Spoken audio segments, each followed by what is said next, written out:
നമ്മുടെ ഹംപി ട്രിപ്പിന്റെ 4ാമത്തെ പാർട്ടാണ് അപ്പോൾ നമ്മൾ ഇനി കാണാൻ പോകുന്നത്. രാജാവിന്റെ ഓഡിയൻസ് ഹോളാണ് അപ്പോൾ നമ്മൾ ഇനി കാണുന്നത്. രാജാവ് പ്രജകളുടെ പ്രശ്നങ്ങൾ കേട്ടിരുന്നതും തീർപ്പ് കൽപ്പിച്ചിരുന്നതുമായിട്ടുള്ള ഒരു സ്ഥലമാണ് ഇത്. 100-ൽ കൂടുതൽ പില്ലറുകൾ ഉണ്ടായിരുന്നു ഈ ഒരു മണ്ഡപത്തിനകത്ത്. ഇപ്പോൾ അതൊക്കെ തകർന്നു പോയി ഈ ഒരു നിരപ്പായിട്ടുള്ള ഈ ഒരു മണ്ഡപം മാത്രം ബാക്കിയുണ്ട്.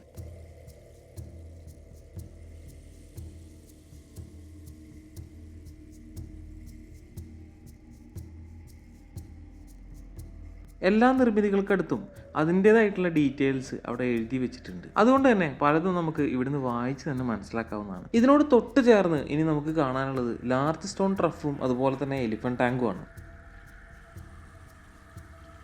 വലിയ ഒരു ഗ്രാനൈറ്റ് ബ്ലോക്കിലാണ് ഈ ഒരു നിർമ്മിതി നിർമ്മിച്ചിട്ടുള്ളത്. വലുതെന്ന് പറയുമ്പോൾ 12 മീറ്ററോളം നീളത്തിലുള്ള 2000 ലിറ്റർ വെള്ളം കൊള്ളുന്ന വലിയ ഒരു പാത്തിയാണിത്. പണ്ട് കാലത്ത് രാജാക്കന്മാരുടെയും അതുപോലെ ഇവിടുത്തെ ഒഫീഷ്യൽസിൻ്റെയൊക്കെ കുതിരകൾക്ക് വെള്ളം കുടിക്കാനുള്ള ഒരു വെള്ള ടാങ്കാണ് ഈ കാണുന്നത്. ഒരൊറ്റ ഗ്രാനൈറ്റ് ബ്ലോക്കിലാണ് ഇത് തീർത്തിട്ടുള്ളത് എന്നുള്ളതാണ് ഏറ്റവും വലിയ ഒരു അത്ഭുതം.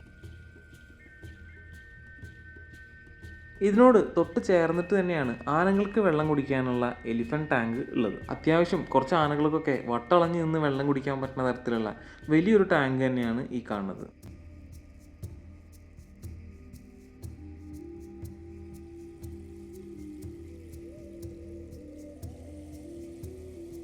ഇനിയിപ്പോൾ നമ്മൾ ഹസാര രാമചന്ദ്ര ടെമ്പിളിലേക്കാണ് പോണത്. പേര് കേൾക്കുന്ന പോലെ തന്നെ ശ്രീരാമൻ്റെ ഒരു അമ്പലമാണ്. പണ്ടത്തെ കാലത്തെ ലിപിയിൽ എന്തൊക്കെ കൊത്തി വെച്ചതൊക്കെ നമുക്ക് ഈ അമ്പലത്തിൻ്റെ മുന്നിലായിട്ട് കാണാൻ പറ്റും. ഇവിടെ ഉള്ളതെല്ലാം സംരക്ഷണ സ്മാരകങ്ങളാണെന്നും അതൊന്നും നശിപ്പിക്കാൻ പാടില്ല എന്നുള്ളതെല്ലാം ഇവിടെ എഴുതി വെച്ചിട്ടുണ്ട്.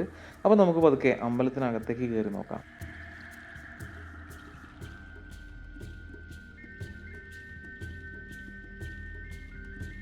മുഴുവനായും കരിങ്കല്ലിലായി പണി തീർത്തിട്ടുള്ള അമ്പലങ്ങളാണ് ഇവിടെ ഉള്ളത്. ഇതിനകത്തുള്ള കൊത്തുപണികളും മിനുക്കുപണികളും എല്ലാം വളരെ ഗംഭീരമാണ്.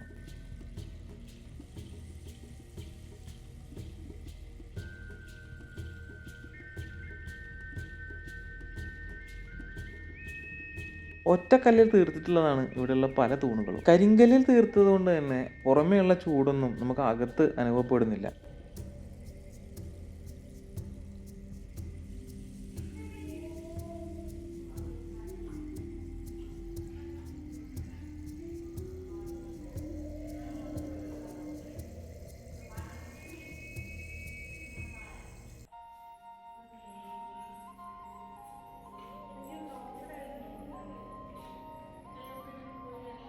അമ്പലത്തിൻ്റെ കൊത്തുപണികൾ അത് വളരെ മനോഹരം തന്നെയാണ്. പലയിടങ്ങളിലും നമുക്ക് രാമായണത്തിൻ്റെ കഥകൾ കൊത്തിവെച്ചിട്ടുള്ളത് കാണാൻ പറ്റും.